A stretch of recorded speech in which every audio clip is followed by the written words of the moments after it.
Hello student, आज हम लोग हिस्ट्री क्लास 10th के पहला चैप्टर पढ़ेंगे यूरोप में राष्ट्रवाद। तो इसमें हम कुछ पहले शॉर्ट में कुछ जानकारी प्राप्त कर लेते हैं। इसमें पढ़ना है, सबसे पहले हम जानते हैं कि राष्ट्रवाद जो उदय हुआ था वो फ्रांसीसी क्रांति से हुआ था।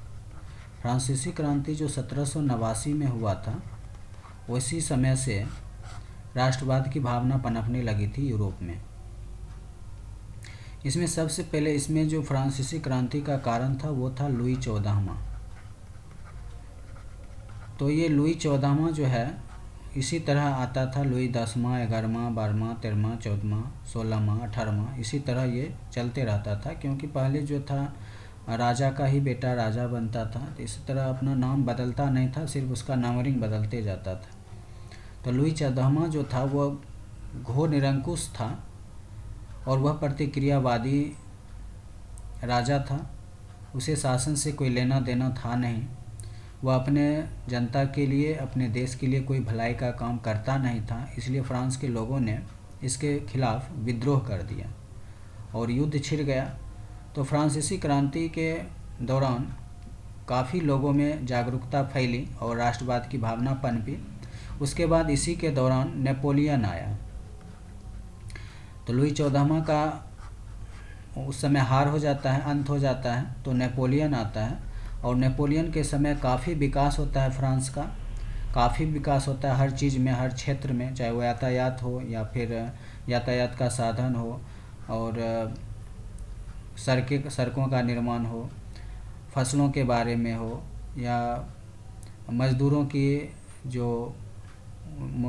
का जो लाभ दिया जाना होता है या मज़दूरों का जो अधिकार है, हर चीज़ के बारे में नेपोलियन के समय में काफ़ी सुधार हुआ। तो लोगों ने देखा कि नेपोलियन जो है एक अच्छा राजा है, फ्रांस में वो अच्छा काम कर रहा है। तो अगल बगल के राष्ट्रों में, अगल बगल के देशों में, जैसे कि इटली हो गया, जर्मनी हो गया, उसमें भी राष्ट्रवाद की भावना पनपने लगी। तो जब नेपोलियन का धीरे धीरे फिर पतन हो जाता है।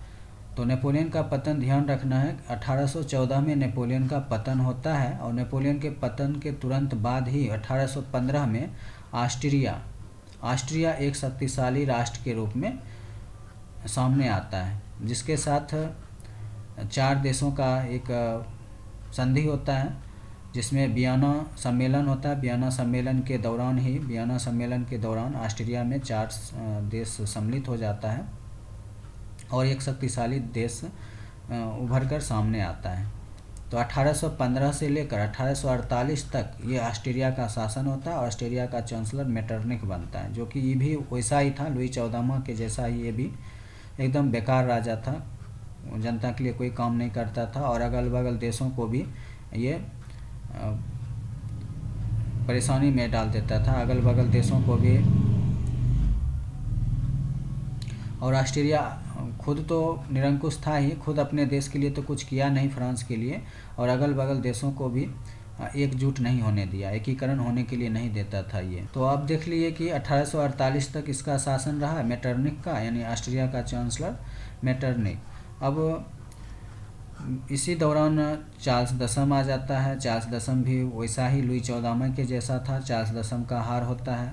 चार्ल्स दशम के बाद फिर लुई फिलिप आता है। तो लुई फिलिप भी गीजो को प्रधानमंत्री बनाता है। लुई फिलिप तो ठीक ठाक था, लेकिन ये गीजो को प्रधानमंत्री बना के काफ़ी ये दिक्कत में पड़ जाता है, तो इसकी भी हार हो जाती है, क्योंकि इसकी हार होने की सबसे बड़ा कारण था कि यह जो है अपने साथ पूंजीपतियों को रखना पसंद किया। इसी कारण इसकी हार होता है। पूंजीपति को तो शासन में कोई दिलचस्पी होता नहीं है, उसको तो वो बिजनेसमैन है, वो पूंजी मतलब वो तो व्यापार करना जानता है, उसको शासन से क्या लेना देना।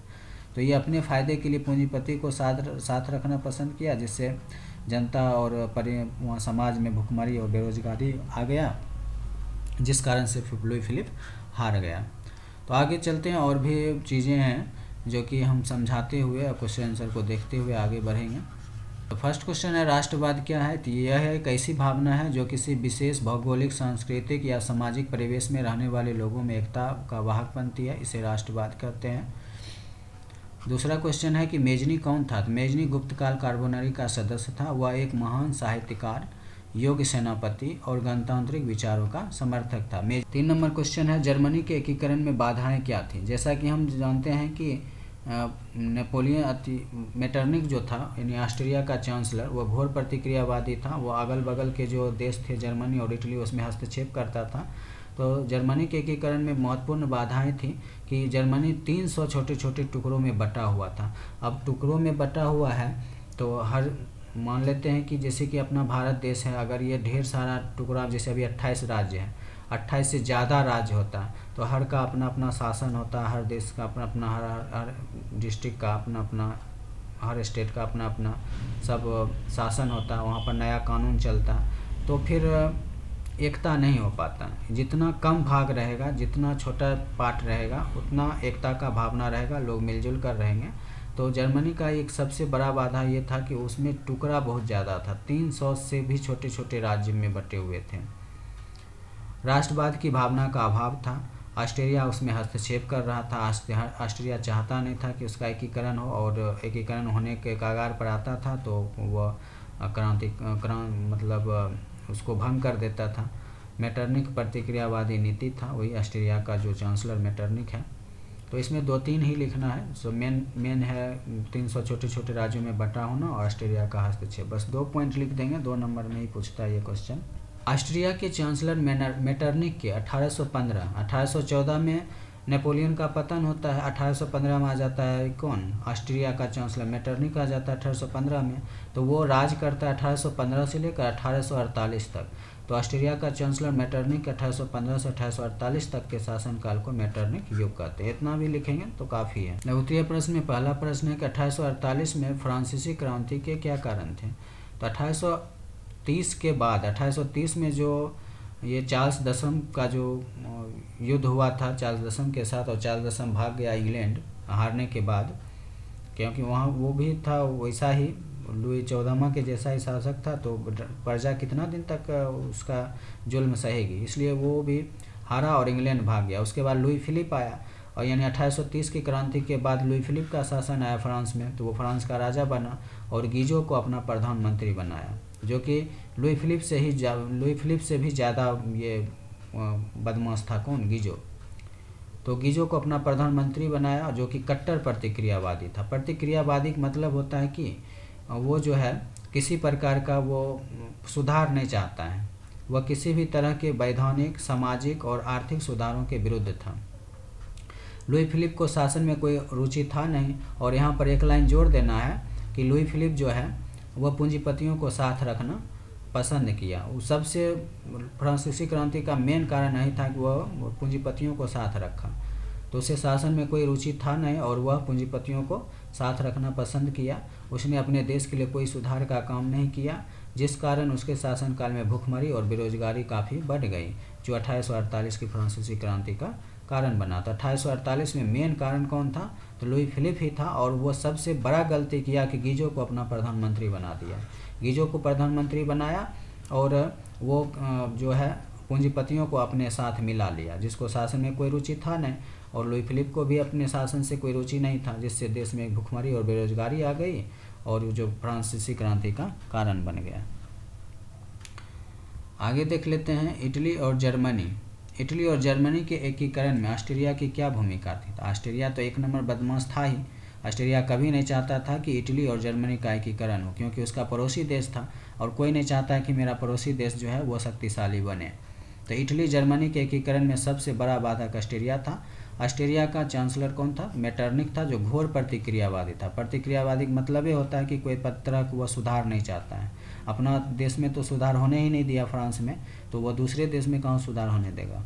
तो उसने इटली और जर्मनी में पनप रहे राष्ट्रवाद की भावना को बुरी तरह कुचल दिया। जब भी वहाँ पर कुछ होता था, क्रांति या आंदोलन कुछ भी किया जाता था, तो यह उसको कुचल देता था।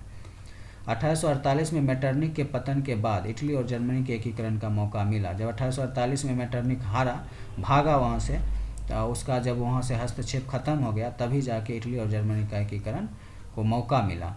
एकीकरण हुआ नहीं, सिर्फ एकीकरण के ओर अग्रसर हुआ मेटरनिक के जाने के बाद। नेक्स्ट क्वेश्चन है कि यूरोप में राष्ट्रवाद को फैलाने में नेपोलियन बोनापार्ट किस तरह सहायक हुआ।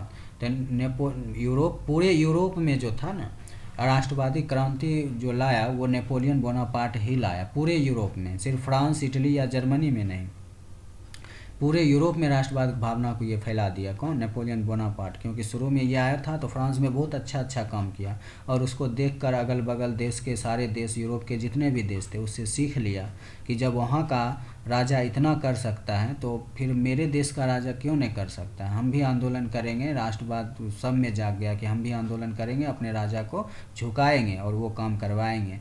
इसलिए पूरे यूरोप के देश में ये जो है राष्ट्रवाद की भावना फैला दिया। कौन? Napoleon Bonaparte. तो नेपोलियन एक महत्वाकांक्षी और योग्यशील विश्व विजेता था।